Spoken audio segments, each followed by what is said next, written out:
देखिए आज क्वेश्चन कर रहे हैं NCERT maths class 7th exercise 2.2 से इसका फोर्थ नंबर।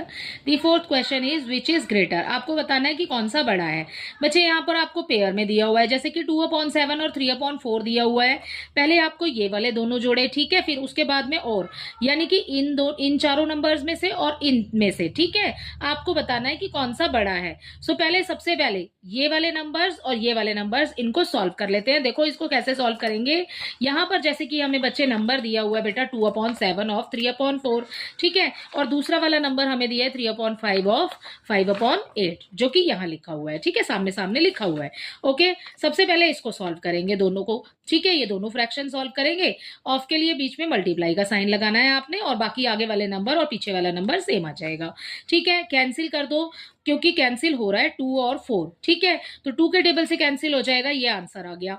आप 3 की मल्टीप्लाई 1 से करेंगे तो 3 आ जाएगा, 7 की मल्टीप्लाई 2 से करेंगे 14 आ जाएगा। अब हमने ये वाला पोर्शन तो सॉल्व कर लिया, इस वाले को भी सॉल्व कर लेते हैं, ठीक है। अब इसको देखो 3/5 एज इट इज आएगा, मल्टीप्लाई का साइन बीच में, और उसके बाद 5/8 आ जाएगा। 5 और 5 दोनों बच्चे कैंसिल हो रहे हैं, तो कैंसिल कर देंगे, बचा हमारे पास 3/8 जो हमने एज इट इज लिख दिया।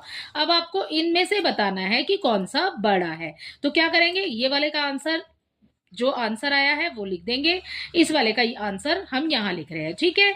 उसके बाद में आप देखो, जब हमारे पास में न्यूमरेटर जो है बेटा वो सेम होते हैं, तो आपने बैक काउंटिंग के अकॉर्डिंग चलना है, ठीक है, रिवर्स काउंटिंग के हिसाब से चलेंगे। और अगर आपके पास में डिनोमिनेटर सेम है तो आपने सीधी गिनती के हिसाब से चलना है। अब मैंने आपको रिवर्स काउंटिंग बोला, तो बेटा उल्टी गिनती के हिसाब से कैसे करेंगे, क्योंकि हमारा डिनोमिनेटर सेम दिया हुआ है, हमें न्यूमरेटर हमें सेम दिया हुआ है।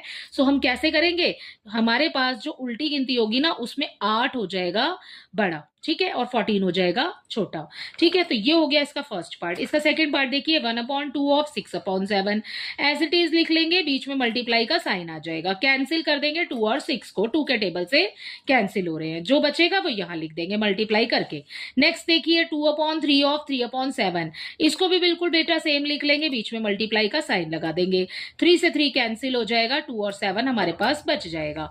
अब देखो यहां पर 3/7 और 2/7 है इनके आंसर, ठीक है। अब क्या करेंगे, दोनों को एक जगह पर लिखते हैं। देखो दोनों के डिनोमिनेटर ही सेम है, तो सीधी गिनती के हिसाब से चलेंगे आप, ठीक है। जो 2 है वो छोटा है और जो 3 है वो बड़ा होता है, ठीक है। तो हमने बड़ा के जो ग्रेटर वाला साइन है वो हमने लगा दिया यहां पर। अब देखो हमें 3/7 ग्रेटर है हमारा नंबर, वो 3/7 हमें कौन से वाले नंबर से मिला है, इस वाले पोर्शन से मिला है, ठीक है।